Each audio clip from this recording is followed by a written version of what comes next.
नमस्कार दोस्तों, आज हम बात करने वाले हैं राजस्थान हिस्ट्री में जालोर के चौहान वंश को। और मेरे साथ मेरा दोस्त है, वो क्वेश्चन पूछेगा और मैं आंसर दूंगा।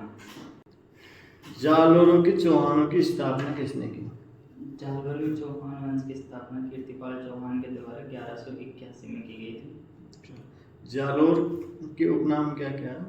जालोर दुर्ग को सोनगिरी, कांचनगिरी और सोनगिरी तथा सोनगढ़ के नाम से जाना जाता है। जालोर का नाम कैसे पड़ा? जाल वृक्ष की अधिकता के कारण इसका नाम जालोर पड़ा। और जालोर का नाम जवालीपुर? महर्षि जवाली की क्रमभूमि के कारण इसका नाम जवालीपुर पड़ा। जालोरों के चौहानों की कुल देवी? जालोरों में चौहानों की कुल देवी आशापुरा माता। जालोर के जो चौहान थे वो कौन सी शाखा से थे चौहानों की? सोनग्रा चौहान। मोहनोत नैन सिंह ने कीर्तिपाल को क्या कहा था? मोहनोत नैन सिंह ने कीर्तिपाल चौहान को कीतु एक महान राजा की संज्ञा दी थी। सुंदा अभिलेख में राजेश्वर की उपाधि किसे दी गई?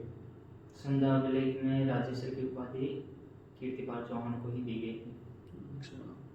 कीर्तिपाल चौहान के बाद में कौन सा शासक आया था? कीर्तिपाल चौहान के बाद में समर सिंह आया था। इसकी पुत्री का नाम क्या था? लीला देवी था। इसका विवाह किसके साथ हुआ था? जिसका विवाह गुजरात के भीमदेव सेठन के साथ किया गया था। इसने जालोर में किस किस का निर्माण करवाया था? जालोर में शस्त्रागार और दुर्ग की प्राचीर दीवार को बनाया, मंदिर बनाया और जालोर दुर्ग को सुदृढ़ मजबूत करवाया। अच्छा, उसके बाद में कौन सा शासक आया था? उदय सिंह आया था। इसने किसको हराया था?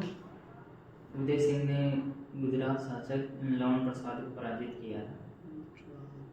उसके बाद में कौन सा शासक आया? उदय सिंह के बाद में चाचिक देव आया था। ये किसके समकालीन था? इल्तुतमिश और बलबल का समकालीन था। चाचिंग देव के बाद में कौन सा शासक आया? सामंत सिंह। कानर देव का शासनकाल कब से कब तक है? कानर देव का शासनकाल 1305 से 1311 तक है।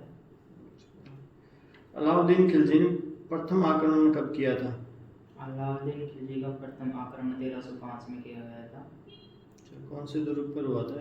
जालोर दुर्ग पर ही हुआ था। जालोर पे नहीं, सिवाना के दुर्ग पर हाँ। हुआ था। संघर्ष के कारण क्या क्या थे? जालोर दुर्ग के संघर्ष के कारण जालोर दुर्ग पर अलाउद्दीन खिलजी का आक्रमण का प्रमुख कारण था गुजरात अभियान के लिए जा रही उनकी सेना को मार्ग प्रदान नहीं करना। दूसरा, उसकी पुत्री फिरोजा के विवाह प्रस्ताव को कर्णदेव चौहान के द्वारा स्वीकार नहीं करना। सामने देख। और जालोर दुर्ग का आर्थिक और सामरिक महत्व होना प्रमुख कारण है।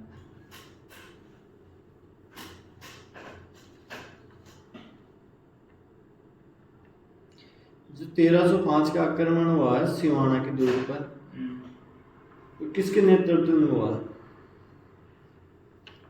एन उल मुल्क मुल्तानी के नेतृत्व में हुआ था। अलाउद्दीन खिलजी का सेनापति था।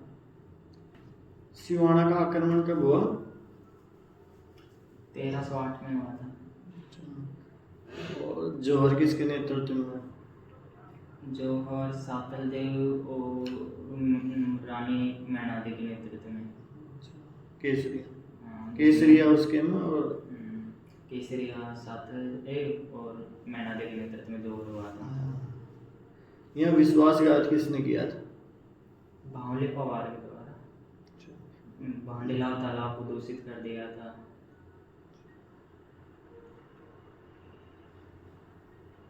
सिवाना का दुर्ग है, उसको जीतने के बाद उसका नाम क्या रख दिया गया? खैजाबाद रखा था। खेराबाद।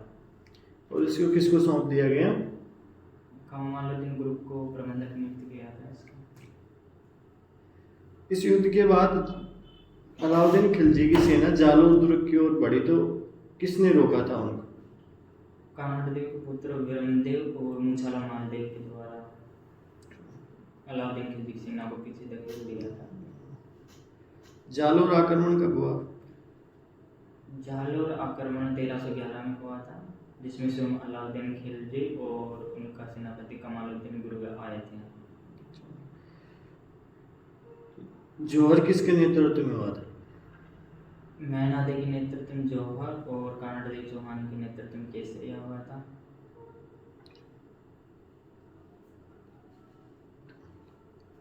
और इस दुर्ग का नाम क्या रख दिया गया? इस दुर्ग को जीतने के बाद अलाउद्दीन खिलजी ने इसका नाम जलालाबाद रखा था और प्रबंधक कमालुद्दीन गुर्गे को नियुक्त किया था। इसके बाद जालोर में चौहान वंश समाप्त हो जाता है।